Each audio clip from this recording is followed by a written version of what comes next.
Evening, boys. Evening, Sally. Welcome to The Chat-In, your local pubcast. I'm Rob. I'm Kirk. I'm Mark. And I'm the other Mark. 3 pints, Sally. And what are you having? Oh, I'll have a dark and stormy. Cheers. I'll fetch him over. Evening, boys. Evening, Rob. How are we doing? I'm all right. How are you? You all right? All right. Yeah. All good. Thank you. I've done a thing. Oh, a good thing or a bad thing? Well, I think it's a good thing. I think it's a very just put my good thing. seatbelt on. Okay. Well, you're smiling, so I've it looks bought good. us a present. Us? Yeah. All of us? All of okay. us. Yeah. Can't wait. Do you Is wanna it, see is it a holiday? Now, when I when I pull it out, when I get this out, Was it pickled straight chicken? away, it's going to give it away.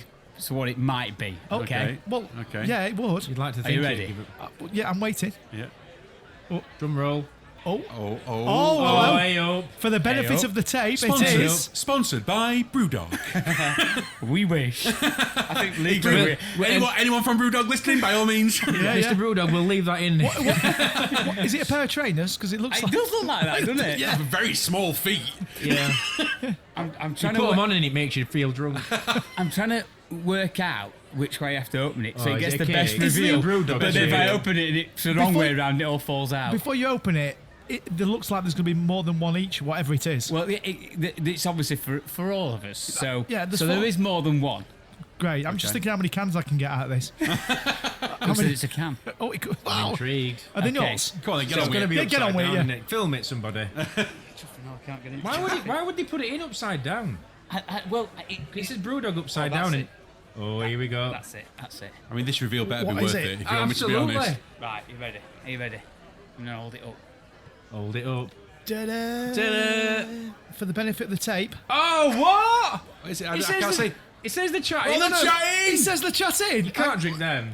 Can I zoom in? So for you listeners, it's a box of our very own Wow. Brewdog Chat-In beer with the Chat-In logo and the That's incredible. Rob, Punk that's- IPA. That's absolutely amazing. So basically, just to give you a bit of background, it's the Punk IPA's 20th birthday. Okay. That blew my mind. I didn't think it had been out that long. I can't but wait it's to have a look at this. Brewdog Punk IPA's 20th birthday, and as a celebration, they've allowed you to personalise their beer. All And I right. thought, what a perfect opportunity to have the Chat-In's own beer. That's fantastic. The only thing I'm annoyed at is I couldn't fit the on, so it just says Chat-In. Chat-In. I was like, That's brilliant, that, Rob. That's funny, Absolutely innit? brilliant. This is I just great can't believe stuff. we've not got the beer mats printed yet to put them on. I know, right? That would be the full Work in shebang, progress, that. isn't it? Work in progress. This is great, Rob. I know this is probably slightly underwhelming for you listening, but what I'll do is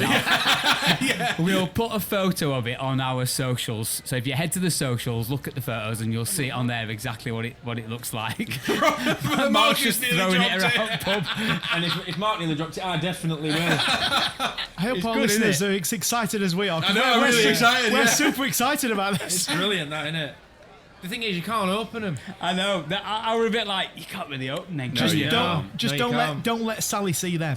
I know. Our own She'll cans. be Sell out. it, I know. Yeah, She'll bring not in be your happy. contraband. So there's 6 beers, so there's 2 each. Oh, brilliant. And the glass, I'll leave at the pub. Because I Oh, there's like only that one glass? and there's only one glass, I'll yeah. have that then. We'll leave it in and we can drink out of it whenever we We'll put it in a drink box for him and we'll mount it. Yes. That's brilliant. Yes. Well Thank done, you, Rob. Well Thank you done, for that. Rob. That's very fantastic, thoughtful. That. Brilliant. Little present from me, boys. And you're going Thank to put you. it on the socials. Yes, So 100%. this is gonna, brilliant. Speaking of socials, Yeah. I saw a video the other day, right? Right. And it did get me thinking, because I know obviously a lot of videos on socials and stuff, but it did get me thinking. So it was somebody that had encrusted a steak, And custard. encrusted All right, is that a a word? steak covered, Okay. Yep. in 24 karat gold leaf. No. Sorry, did you say encrusted a stick? A steak. Oh yes, have a look at my Open your lugholes. look at my 24 carat twig. A steak. All right, Steak. okay, yeah. So yeah, I think yeah. it was originally kind of done. The idea was born by, can you remember Salt Bay? Is that how you pronounce it? Salt Bay? yeah. Is that The that guy bloke from that Greece flicks salt with- down with- his elbow? Yeah, like That dropped would go it like- down, oh, yeah, dropped it down yeah. his elbow, Yeah. if you like. Yeah. So I think he did it first, and now obviously more people have jumped on bandwagon with it. But it did get me thinking: because gold surely doesn't taste of anything. I mean, the closest I've got is that drink. What do they call that? Goldschlager, was it? That drink that you with flecks of gold. Flecks of gold in. Yeah, I Yeah. do remember. Oh, okay. Was there a vodka or something that had? I think they were yeah, like there a were. cinnamon one, weren't it? Yeah, I Like- remember. and they reckoned that the gold would scratch the inside of your throat. I was just about to say. So you get alcohol into Since when did metal become edible? Yeah. But Like, no matter how thin. I don't know. But I mean, my question for it is does it make a difference to the steak or the food, or is it just a way of being able to charge an extortionate amount of money? it's a million well, percent. It's we bloody could- ridiculous, is what A it is. million percent. We can answer it's that to put easily. a price on the No, it food, doesn't. isn't it? So that one from Salt Bay or whatever, when he did it, I think if I've researched it properly or whatever, that was $1,000 for the steak. Jesus Christ. Do you know what I mean? It's just silly people with silly money spending. Yeah, that's exactly what it is. just stupid. They're that rich. They don't know what to spend the money on. Exactly. But they'll not just spend the money on it. They'll have to put it on social media. Oh, that yeah, they spent yeah. the money I'm on gonna it. say, Do you know what I mean? but you say that, they don't know what to spend their money on. Well, when you're that rich, Does it matter? that £1,000, it's not. They're not saying, well, I mean, it's expensive, but I can afford it. That £1,000 to them is what they would expect to.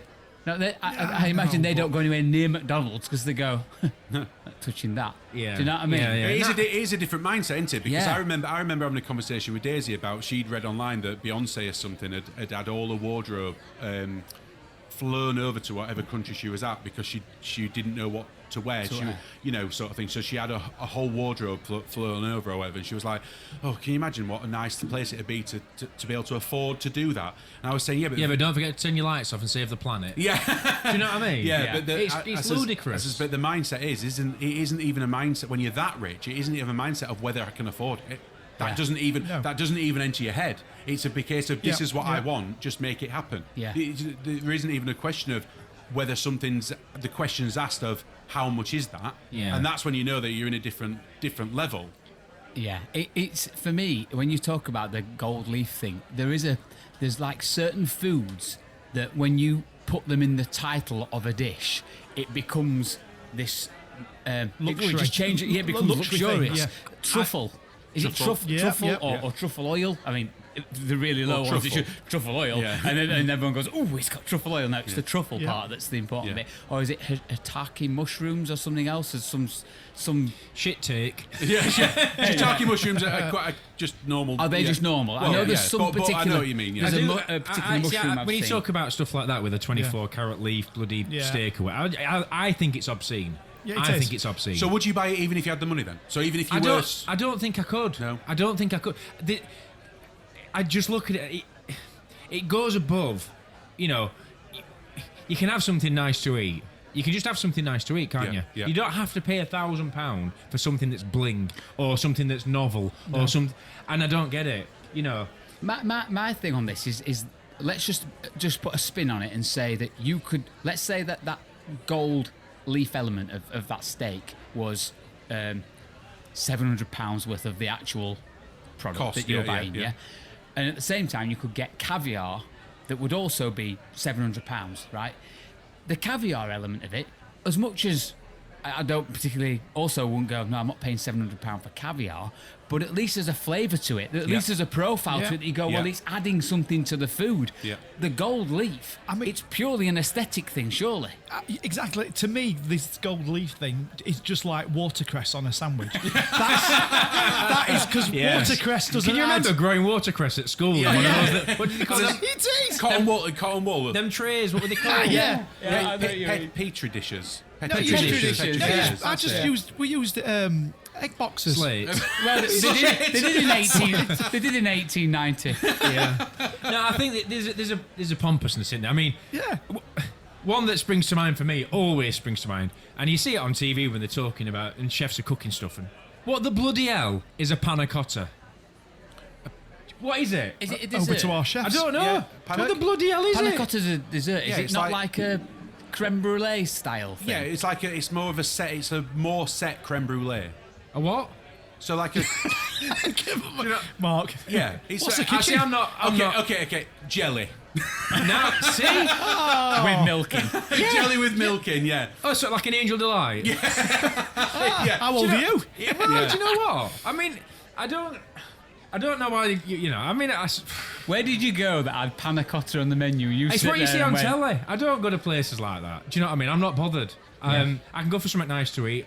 There's local pubs near me that do some really nice quality food, and it's of a really good standard. And I think, do you know what? That's really nice. Why would I want to go and spend, hundreds of pounds on stuff and be like, and have the exact same result and go, oh, that was nice. Oh, and I'm also full when I go, do you know what?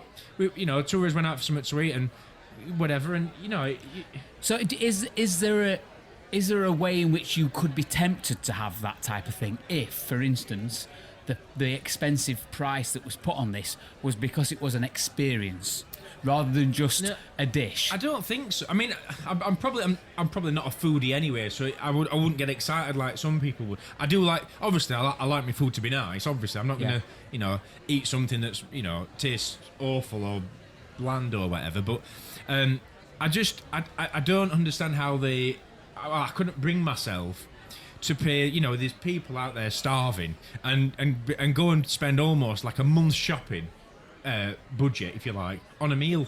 So it's just just think about it's extravagant. So it's just about the money, though. I think it's the extravagance. I think because I don't see what it achieves over eating something from somewhere else. But that's easy to say if you've never tried it, though. I suppose. I mean, I have been to some nice place and eaten nice food, but I've not paid hundreds of pounds for food. Do you know what and I'm not comparing these restaurants to like Wetherspoons. I'm talking, when I talk about these pubs that serve food, they've got chefs that, they cook to a really good standard. Yeah. You can have a nice steak, you can have, seafood platters and all, and I just think you can have really nice food, but you don't have to be, like... Extravagant, I know. Yeah, exactly. I think that it borders on I know I've said it before, obscene. Yeah.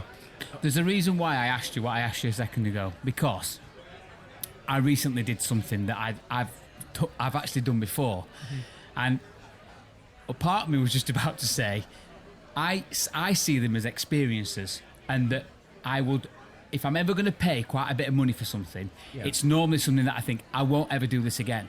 So I'll do it, I'll take it as an experience, and that's what I'm paying for. I'm not just paying for a gold leaf steak, I'm paying for the experience of doing it and gone, that's me, I'll never be doing that again. What I did a month ago, maybe just over a month ago, went to London and went to a restaurant called Dans Le Noir. It stands for Dining in the Dark. So you eat your meal in pitch black. Which you can do that at home. Do you know what I mean? But when I say pitch black, I mean you cannot see a single thing. So that when you arrive, the first thing you do, they take any light emitting devices off you. Watches, iPhones, anything that emits light. So this restaurant's run by pickpockets. Yep. And it goes in a locker. Yeah. And then all the waiters that work there are either completely blind or partially blind, but all mainly but completely blind. So the experience is that you're sharing their experience. A little bit, yeah. Right. So you arrive, you give them all your things you've pre-booked in, and before you go in, you're literally standing behind like two very thick curtains in a doorway, and you have to place your right hand on the person's shoulder in front of you, and the first person that leads you is your waiter, who obviously knows the restaurant inside. And you basically follow them in, and it's so funny because you start absolutely. You start walking in, you're dead cocky. You go through the first curtain, it gets dark. You're all right. Your steps are normal. You get through the second curtain, and all of a sudden your world has changed. Like, it is so dark. I can't tell you. I've never experienced dark like it. And your walking changes to a shuffle because you then go, I'm uncomfortable. It's that dark. I can't see anything. And all you can hear this ambience of music, there's no music, of voices, and it's so loud. And I bet it's no louder than any other. Absolutely. It's just because your senses are so heightened, and you start to shuffle, and the waiter will take you to your chair, take the hand off your shoulder, put it on the back of your chair. There's your chair, sir. and you have to find you've got to sit down and find the table. There's no Does way. he pull it away when you go and sit on it? Yeah, we got another one. And I remember when we sat down. So bear in mind, I said that this is the second time we went. So the first time it was just me and Gemma. And the only reason why I went back again is because we went back with Gemma's sister and her husband. So it was a shared experience this time. You know when you want to do something with someone that you know is awesome. You wanted to see the faces, but forgot it were in pitch black. Yeah, exactly that. But I bet all you can hear is people like clanging on plates with knives and forks because they can't see or feel what they're doing. Why use a knife and fork? Do you not use a knife and fork then? Why not? No one can see you. What, mashed potato? And gravy, and gravy and stuff. Come out covered in it. So, well, can you imagine? Can you imagine using a knife and fork when you don't know where you're putting it or what you're? That's with your fingers, you can feel it, so you know where it is. Right. So you don't have to use a knife and fork. So the so whole experience, from what you think of what you would do in a restaurant, it all goes out the window. Yeah. You don't know where's your drink. And what drink? You've got water, you've got wine, you've got a cocktail. Does everyone come out just covered in food and drink? Surprisingly, I go to Witherspoons and come out covered in food and drink. I went there. You're going on a Saturday night, that's why. I was spotless. Yeah? Absolutely spotless, yeah. But what are you eating? You're really cautious about everything. So here's the thing about it. You don't know what you're eating. That's the whole part of it. You don't know what you're eating. So you either can I just ask then? You're not choosing from I know you can't see the menu, but you're not choosing a menu prior. You pick from a vegetarian/vegan menu, right? Meat menu or fish menu. I think they were the options. Or chef special, which chef special has a bit of everything in, right? So and that's all you know. So they could be serving you McDonald's then, really? Absolutely. I mean, you'd know, but yeah. Yeah. So you go in, you eat the food, you enjoy the experience, and when you come out, they then give you an iPad and show you what you've just eaten. And the experience, honestly, incredible. Yeah. So to say that cost us, I can't be exact here, but I think it was roughly £140 per person. Okay. But it's the experience. Yeah, and so what you're talking about there is probably outside of the food. Yeah. Yes. You don't know what you're ordering, so you're not going, I want the 24 carat leaf steak, whatever, panna cotta this and whatever else, and foie gras. Don't get me started on that, by the way. No, please start on it. Go on. You've effectively gone into almost what sounds like an escape room that serves food. Absolutely. And also, I think there's the people that are working in there, blind, partially sighted, or whatever. Yeah. It's giving them an opportunity to work in an industry where they probably wouldn't have a chance. Yeah. So, I think that probably stands on its own in that respect. And that's all I meant by there's some things that are food related that you're doing it more for the experience than the food. But when does that experience become acceptable though? Because like you've kind of gone from like almost like it's extravagant, it's ridiculous and stuff like that, to obviously Rob's explained that experience, and I think you in your head you've kind of gone, okay, well that's a very standalone thing, that's a different experience, but surely then it becomes down to each person's where they draw the line of the experience. So like for instance, there was another pop-up restaurant that opened in Elephant and Castle in London a few years ago, called Raw. Right. And you're kidding me. Don't say it's raw.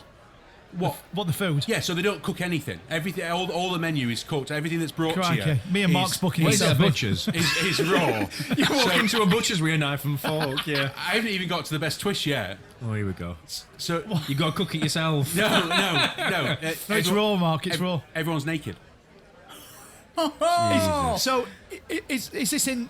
You can see people. Mark's ears have just pricked up. Yeah, it's closed now, Mark. Sorry, it's closed. It's not in the dark then? No, it's not in the dark. You walk in, you get given a dressing gown. By the way, just for context, I've never been. It's only somebody else that told someone I know that's been.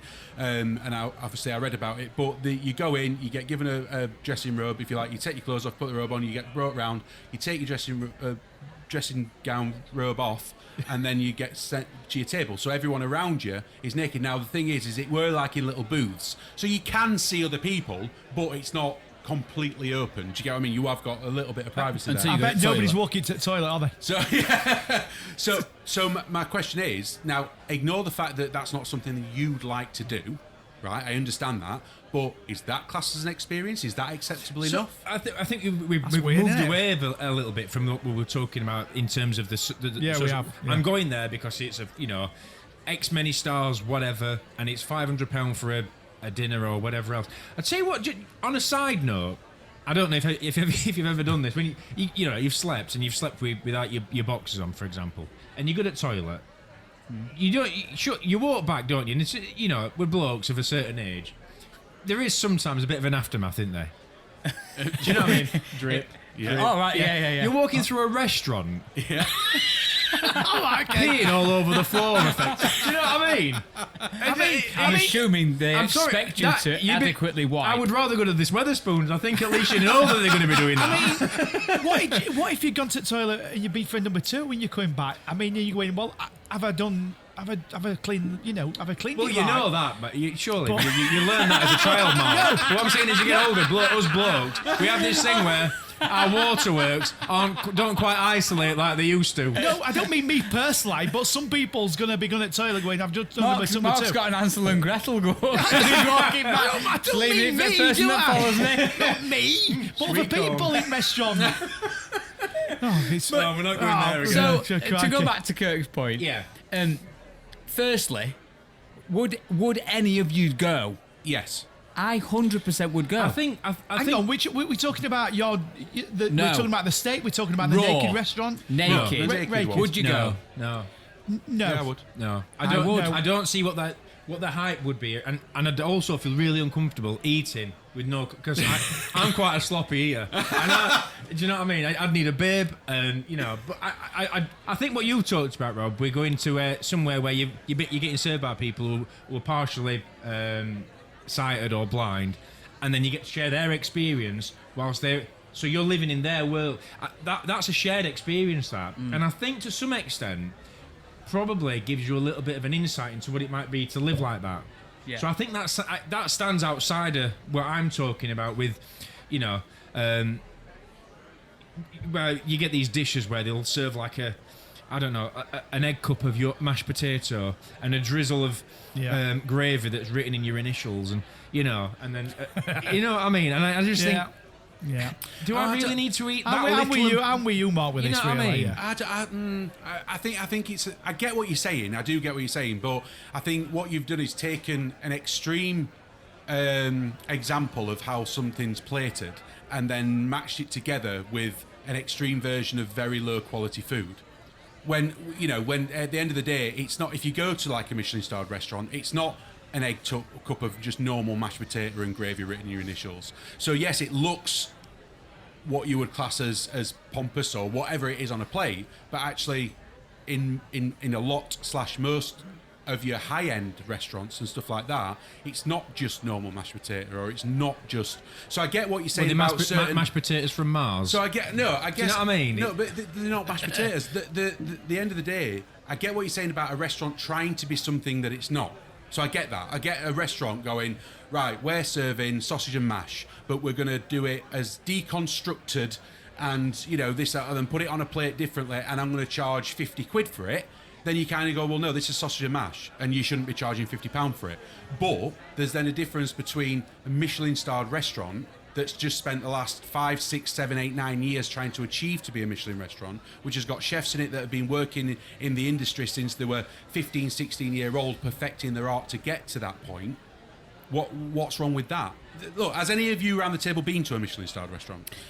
I feel like I have. I've been to that Weatherspoons in Liverpool. Is that one? Well, I can say that us three have all had Michelin Star, because one of the restaurants we ate on one of the cruise ships was a Michelin Star chef. So, was it a restaurant? No, but we have been cooked by a Michelin Star chef.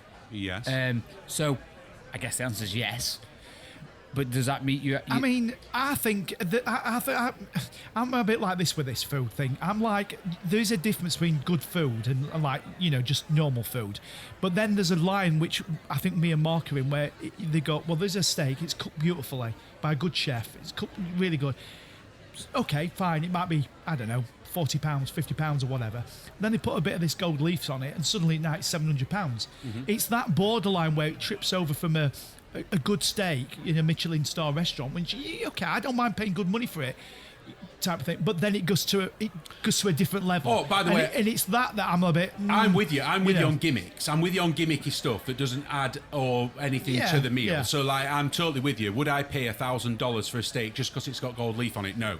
No, I wouldn't. And that's coming from someone that I would say that I am a foodie and I do like, I wouldn't do that because I can't see what it brings to the food. I can't see what it does differently. But I have been to Michelin starred restaurants. I've been to Sat Baines in Nottingham, 2 Michelin starred. That I think it was around about £250 a head. Yeah. For a 10-course tasting menu. And that's what I'm saying. I think that both Marks here would probably look at me and go, that's just ridiculous to pay that kind of money for food. But yeah, I then revert back to what Rob was saying, that's a memory for me. That's not something that I'm doing every week. It's not something that I'm doing every month. It was a special occasion. I took Daisy for her birthday. Bear in mind, Daisy used to be a chef, and that is a memory for me that will be with me forever because the food was. It was exquisite. It was an experience. It was an experience. It just wasn't It wasn't covered in a dark room, or you weren't naked. And it was an experience still. And this is why I asked the question before of where do you draw the line on what becomes an experience. Like if somebody could turn around to me now and said, well, what restaurant? If you could go to any restaurant anywhere in the world tomorrow, where would you want to go? And I'd say the Fat Duck, Heston Blumenthal. Oh, okay. The Fat Duck. Has Now, he only got one, or is this one restaurant that you're talking to about? He's got a few different restaurants and stuff like that, but this is his main one. I think it's got about a 12-month waiting list or whatever, and I think I think the last time I looked, it's about £400 a head. Jesus, to go and think. Right. But that is it's a 3 Michelin starred, and it's all about what's the word I'm looking for when it's like sciencey. Physics. I know what you mean. Gastronomy. Anyway, so it's all done. So, like, for instance, he has a one of his courses is that it looks like a dessert, but it's not a dessert. It's it's savoury. Yeah. It's all about playing with your senses. We had an experience with this on the cruise, didn't we? Salt in it. We had an experience on the cruise where it came in a doll's house that time, and each room had a different dish in with it. Yeah, it's that sort of thing. It's like one thing comes with a seashell, and it's meant to represent the sea and stuff. So again, to me, that's an experience. But again, I can just tell with the way that you're looking at me, that's not good enough because it's not served by a blind person. No, not at all. I mean, I like the idea of what Bloomin' Hesseltine does because Bloomin' Hesseltine. You're a politician, weren't you? Is that not his name? That Bloomin' Hesseltine. Bloomin' Hesseltine. They used to call Hesseltine a lot worse. Is that not his name? Heston. Blumenthal. Bloomin' Hesseltine. Bloomin' Is that not Hesseltine. him? Sounds Is like that a not good- him? Carry on. It sounds like a Anyway, potpourri. that guy, anyway, I like what he does because I think there's probably I'm going to say artists. There's probably other chefs doing it, but they're probably not as famous as him. But there's only him really doing that sort of thing because there's an abundance of chefs doing all just normal stuff. So it's sort of kind of. Where would you go? Kind of quirky. Well, I would, but not for that price because I know he's expensive. So I won't pay that because why would I? Yeah, But I understand the experience, Because yeah. I'm not a foodie, it's probably just not. I'm just not drawn to it because of we'll look for something nicer to eat at a certain place than we would do if than going to another Yeah, but cheap you'll never eatery. get that experience.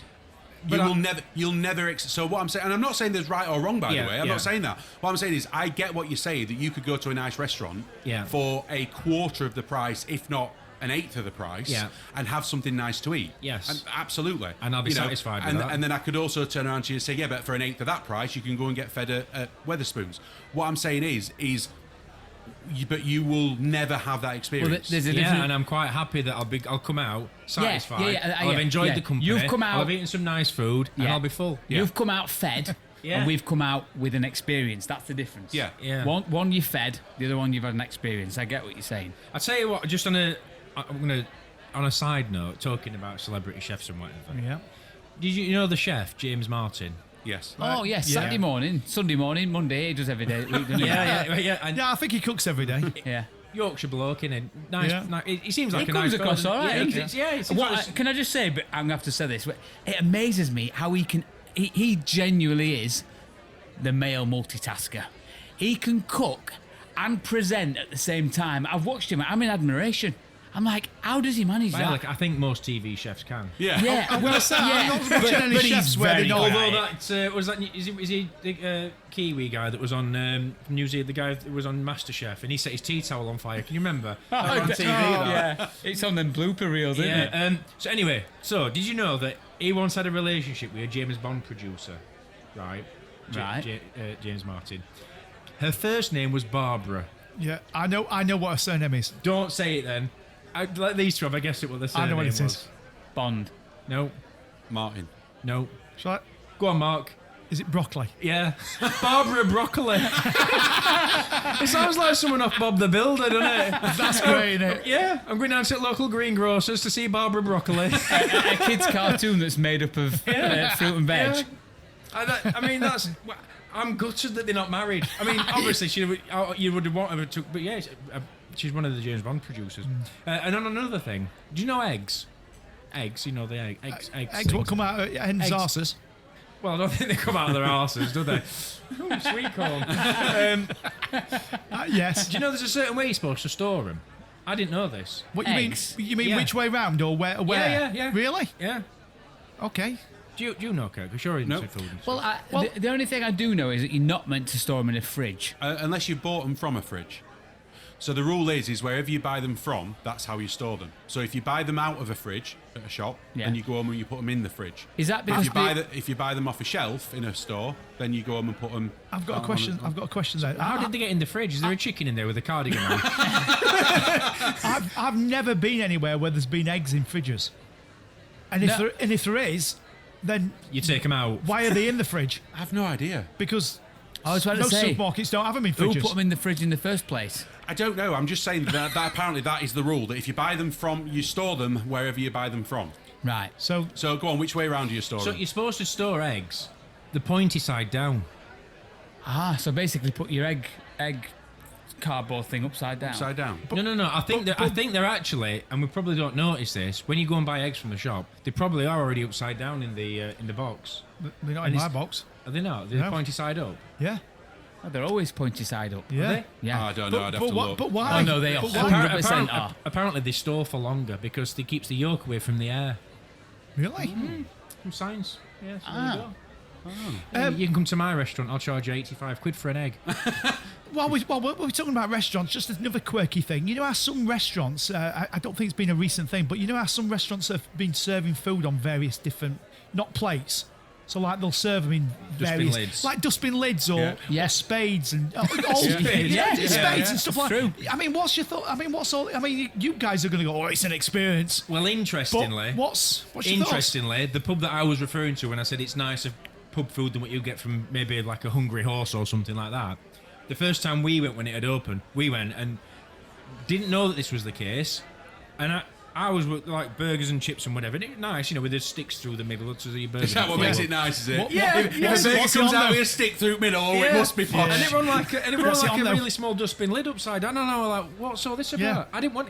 However, It was lovely. we've been back. No, we've been back a few times since that, and now they've gone to the traditional method of putting them on plates. Plates. Which for me, I don't understand why you wouldn't. You But know. these days you can't even go to Witherspoons. They'll serve an Indian dish in some sort of tagine or something. They like to present it in something that's a little bit more Yeah, but that's- fitting with the. But that's more tradition, isn't it? I mean, getting you served on a dustbin lids, that's no tradition anywhere, is it? Come on. But you know what I mean? There's I'm some all- quirky things. Look, I'm all up for anything and anyone trying something new, because at the end of the day, it's all a business. It's all about getting people to go and dine in your restaurants or whatever. And there's that much competition out there and stuff. Then I'm all up for people trying something different. And I don't. For me, although I can't give you the answer why they did it, but my brain works. Well, why not? If it doesn't hinder your experience in any way, shape, Yeah, as or long as form. that spade hadn't dug someone's grave, I'm okay Well, eating we off don't it. know, do we? Do you know what I No. mean? So it's like for me, whether it's on a plate or whether it's on a shovel, whether it's on a dustbin lid, for me, it is about Experience. creating something. It is about creating a bit of theatre. You know, when something comes out and it's smoking, it's got dry ice and, you know, stuff like that. Why not? Why not? I mean, it would be pretty And unique. they say, here you go, you're going to eat that with 2 table tennis paddles. You're like slapping yourself in the face with bangers and mash. I've just got a vision now of being served a dessert on a spade that was dug someone's grave, and it's called Death by Chocolate. Oh, very nice. there you go. Trademark that, mate. Yeah. Trademark. Very good. Call me Heston Blumentine. Talking our experiences, and I don't think it's one of these posh places. In fact, I know to the contrary, and you'll know as soon as I say it. Would any of you ever entertain going to Karen's Diner? The one where the waitresses yeah. like I've swear been. at you and whatever. And Oh no, I'm they're thinking. rude and stuff. I would consider going there. Although I have a question about that because you guys know what Karen's Diner is. First I of all, do, don't you? yeah. So we all know. Daisy's been. So for the benefit of the viewers, Mark, just explain. Viewers? We've upgraded. For the benefit of the tape, just explain to all listeners what Karen's Diner So is. it's a restaurant where you go and you just get abused by the staff. So my question is that I've never been, but if like you complain, they'll start kicking off with you and just be whatever.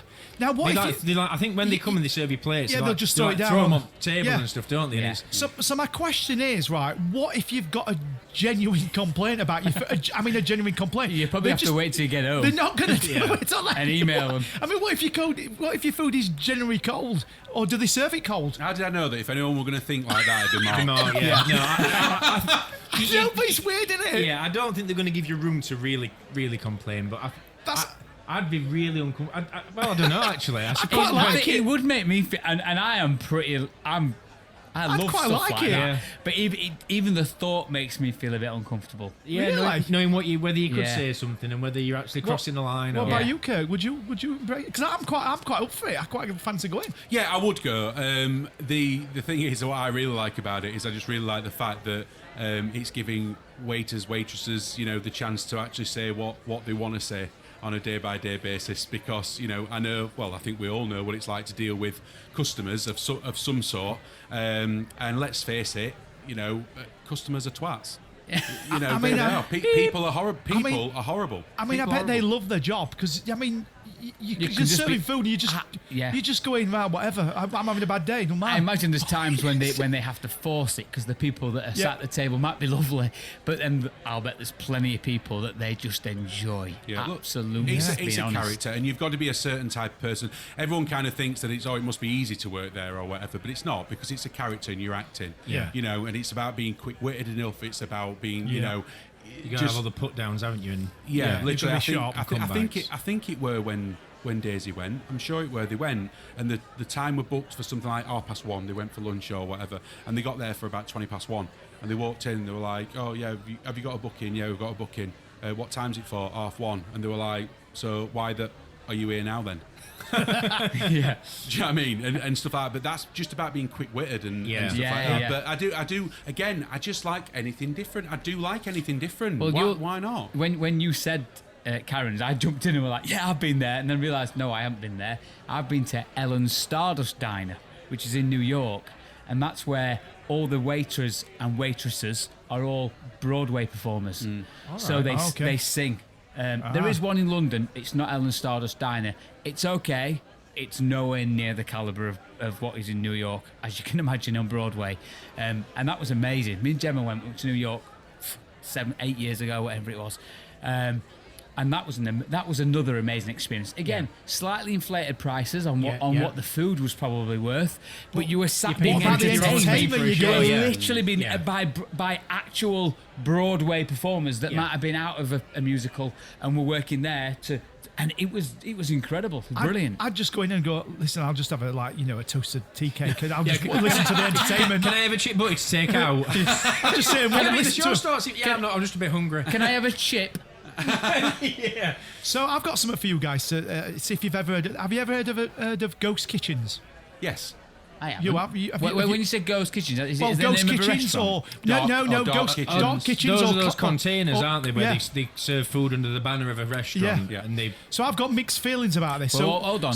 You need to explain, 'cause I don't know what they First are. of all, let's explain to Rob. So ghost kitchens or dark kitchens or cloud kitchens or basically restaurants like in porter cabins, I'm making it sound like they're dirty. They're not, but they're out of town where you order food from them and they come from these porta cabin type places. Oh, so it's not like you can go to a market and it's a metal container and that's what they're serving it from. Yeah, it's not like a greasy spoon that you're going and sitting inside. It could be a metal. It could be a cargo. I mean, I'm not saying they're dirty. I'm not No, just saying I'm where not they getting are. that. I'm saying, is it more about the takeaway element It's that delivery. they make them in there? It's delivery. Right, It's that's what I'm delivery. saying. Yes, sorry. Like if you went to example, Sheffield Market and they've got loads of these things and they're like street food, but they're all in metal containers. Is that dark? You could order like a Frankie and Benny's, and Frankie and Benny's would have a container, and that's what that's what you would get. So you can't physically go to them. Right. So that's what they are. So what's obviously you, Mark and Kurt, you've heard them. I've got mixed thoughts on them. So what's your thoughts on them? Well, can I just jump in straight away and say that Dragon's Den 2 weeks ago had a guy that had created an online app just like Just Eat, but you, me, Kurt, make the food in our houses and send it to other people's houses. Mm-hmm. So that to me is a very similar thing. Yeah. Well, exactly. Well, I'll tell you what my thoughts are on it. Obviously, the thing is, I can see why they're doing it, but my thoughts is that the problem I have with it to some degree is that if you're buying food, because some of these dark kitchens will make food for different brands in the same kitchen. Yeah. So if you're paying a particular price for a brand and it's coming from the same kitchen that you get an unbranded food from, then I'm slightly uneasy regards to that because you don't really know where it's coming from. Well, no, I get that, but does it matter where it's coming from? Because what you're actually paying for is the food. Yeah. You are paying for the food, but you're also to some degree paying for the brand. Hold on a minute. But the food. So let's say you've got a dark kitchen that's selling KFC, for argument's sake. Yeah. KFC sponsored by KFC. So, but what I'm saying is that product that you're getting, from that place it's still KFC's product. So it's still KFC's chicken, and it's still cooked how KFC say it should be cooked, and it's still sent in the KFC. Can I just check? I- Just for anyone that else that's not getting it, are we saying that this metal container, you're not just buy? It's not. They've just made a name up of. Sometimes, Sometimes they do something like Dave's Foods. macaroni cheese, Yep. right? I thought that it's just people making up their own restaurants and you then buy from their restaurants. What you're saying No. is I could buy a pizza from Pizza Hut and it's made not in a Pizza Hut building, it's made in a metal container, Yeah. but using Pizza Hut's pizza bases and all Yes. their ingredients. So let me just go back to Kirk. I understand what Kirk's saying, but that's a bad, because KFC or McDonald's don't use any of these things at all. I'm talking about like a brand, as in like not a national brand, but like a local brand within. You need to give me an example. I'm going to say. Well, a brand that might have got 12 Pizza Huts in London, pizza places in London, and so KFC and McDonald's are not using any of these dark kitchens. So if you're buying it from a particular restaurant, and they've got 12 of them in London, right, 12 restaurants, and you're buying the food from that restaurant, they're making the food in this dark kitchen. Yeah, but of course, if they're just making your chicken's chicken, when they're just putting the sauce on it, and it's not made by that company. So I think there's a bit of a darker side to it than what. Well, I'm going to the food hygiene point as well. The food, they'll all be governed by food standards agencies. You'll have to be checked. Well, they are. You can't sell food out of a. Well, they are, but the point is you can't check to see where that food's getting made, and that's the part that I'm uneasy with. Well, if you're ordering a takeaway, you're in the same boat anyway. So they're all governed by a food standards agency. Yeah, but you can't. But you can't check that. That's the whole point. Well, you can, because you can see the rating on the internet. Yeah, but that's for that restaurant, not that porta cabin. That porta cabin not does the not. dark No. The premise would have to be checked. It does legally. It does, but you can't check it. That's the problem I have. I can't check the porta cabin's food hygiene. You don't have to. The food standards agency have. Yeah, but they have. But if you order a takeaway, you're not but going to go to a but they've takeaway rated and it. check But the it- kitchen, then come home and order it, are you? Yeah, but they've rated it a 1. Yeah, they've rated Not it a shut 1. down. But It's I just can't. rated a 1. I Yeah, so can't- then you won't order it. Yeah, no, but because you don't know it's a 1. I don't know it's a 1.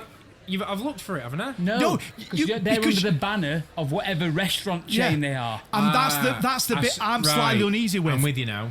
That's the Right. bit I'm uneasy with. The potential that name, but that branch of that name exactly. is only a 1. So this is why I'm saying I'm a bit 50-50. I mean, I'm sort of with Kurt a little bit, but I'm also with the food hygiene bit. Yeah, mine edges the other way in that, and could sound a bit of a hypocrite because we buy off places like Amazon and whatever, but there are some companies that are forced to use dark kitchens to be able to keep their overheads low because of their intermediaries, such as like She Just Eats and those sort of companies making such. They charge them for the services. For you sell through their website and they charge 20%, 30%, whatever they charge to be listed on their website, and then these companies are having to exist in dark kitchens to be able to maintain, to be able to be profitable. I and agree. I think that's a sad thing for me because that's almost like we're having a race to the bottom in what should exist, and do we really want to create a society where everything becomes so remote and so locked down and so industrious that the interaction's reduced? Do you know what I mean? I know that probably sounds a bit ridiculous because if you're ordering a takeaway, you're ordering a takeaway.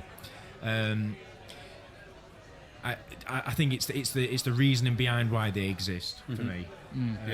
That's sad. Well, it seemed.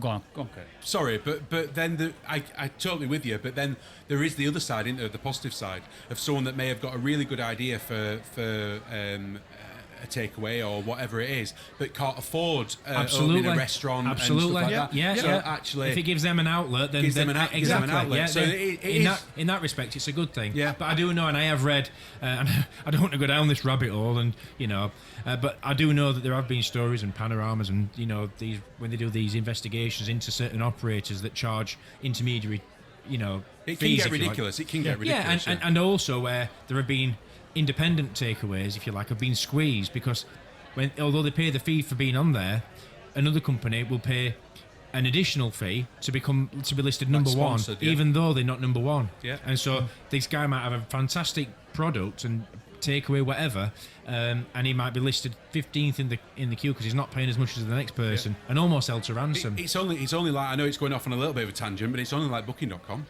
and hotels. Yeah. It's now become an issue that hotels, I'm not going to say can't survive unless they're on Booking.com, but it almost goes hand in hand. The tail's wagging the dog, isn't it? If you're in a hotel, you've got to be on Bookings.com. Booking.com Know obviously that. get to a point where they can then push their commissions and stuff, and that's exactly the same. You start paying more commission, or you start paying to be sponsored. It's almost like a protection racket, isn't it? You become top of the. An operational protection racket. I mean, I think the thing is with the dark kitchens is, I think for me personally, like I said, I agree with, like I said, I'm 50-50. It's the transparency. I think that's the key to this. It's if there's transparency, I know where my food's coming from, I know what the food hygiene thing, then I'd be happy with it. It's there's no transparency. Yeah. If I'm ordering from that restaurant, I want it to come from that, but they don't tell me it's not coming from there. Right. It's coming from this port cabin, and I don't know the food hygiene of it. Yeah, and so that's the key. So that's a why I'm a great bit point, like that with it. I think I've noticed that over recent years, it's becoming a lot more frequent that people are having takeaways. Oh, God, yeah. Yeah. Oh, it's Just booming. out of interest, how many takeaways do you guys have a month? I can easily answer that. I can.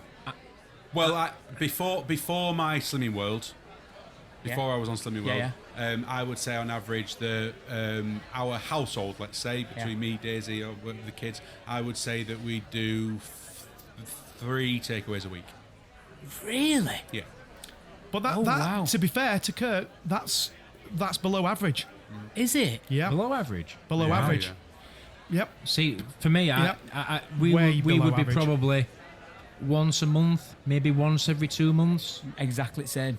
Yeah. We've literally we even make a joke that having a takeaway is a treat. Well, that's what we say. Yeah, not from a money perspective. No. We just don't do it. In a way where you go, do you know what? Let's be naughty. Let's eat something fried. Or, Yeah. Because Yeah. we do eat quite healthy. And I can beat you on that, Rob. On average a month, 0. Really? Me and Aina, I would say on a yearly basis we have 2, 3 at most. Do you not Yeah. think though that an element of it is your lifestyle when it comes to your jobs and stuff as well, though? So, Yeah. like for instance, all 3 of you, in varying forms, have either set shift patterns. You know what time you finish in work, or your wives, what time they finish in work. Stuff like that. Do you know what? Whereas between me and Daisy, for instance, we could have worked a 15-hour shift without even realising we were going to work a 15-hour shift. Planning. So me and Gemma will probably cook on a Sunday, but we cook the meals for that week. Yeah, but then what happens if you got called into work on that Sunday? You don't have there's not an option for that to happen to you. Absolutely. And obviously, with the best luck in the world, we would both get called into work on the Sunday. So one of us will go, well, I'll sort the meal prep for this week. Mm-hmm. And don't get me wrong, I'm saying meal like we literally meal prep every day. We don't, but we might do a spag bol, and that spag bol will portion into 4 portions, and we'll portion them up, and then the other days of the week, when we're in and we're what's for tonight? Oh, we've got some chicken in the fridge. We'll make chicken. But then on the nights where something catches up we didn't realise, that's a spag bol night, because you didn't have time to make anything, but you've got it there because you've already made it. I do think though that I think it's a lifestyle shift pattern thing we take takeaways. I think people. I'm not so sure. You know, I see people locally, McDonald's pulling up, or somebody from McDonald's pulling up at bloody 10:30 on a Sunday morning, or But what's wrong with that? Well, I'm not saying there's anything wrong with that. That's someone's choice, but that's not. I'm busy at work. I'm gonna order my breakfast from McDonald's. I'm gonna say we're only talking average here. I mean, we can't speak for everyone. I get what Kirk's saying. Like there are, and Kirk's one of them. People that literally they don't know what time they're going to get home, and therefore it is a case of look, I don't want to cook now. You don't want to cook. It's 9:00. What's open? Well, they can deliver it in half an hour. Yeah. Then why not? It's ease.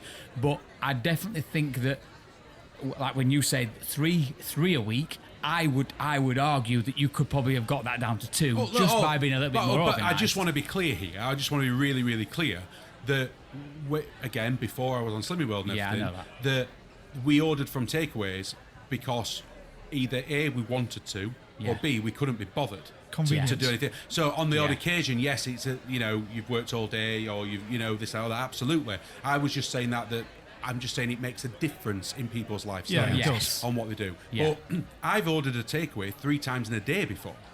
Wow. I've absolutely been in a situation where I've ordered McDonald's breakfast, Subway for lunch, and then a Chinese for tea. My Achilles heel is probably the same as many people when it comes to takeaways. If I've had a few pints and I think, do you know what? And I That's don't know every why, day for you, Mark, I just fancy a kebab. And they're rubbish, aren't they? They're rubbish. Yeah. And you just find they're something not. in They're your lovely. brain goes, you're drunk. You want a kebab. And you go, that's a great idea. Yeah. And then you wake up the next morning with a mouth like you've been licking a horse.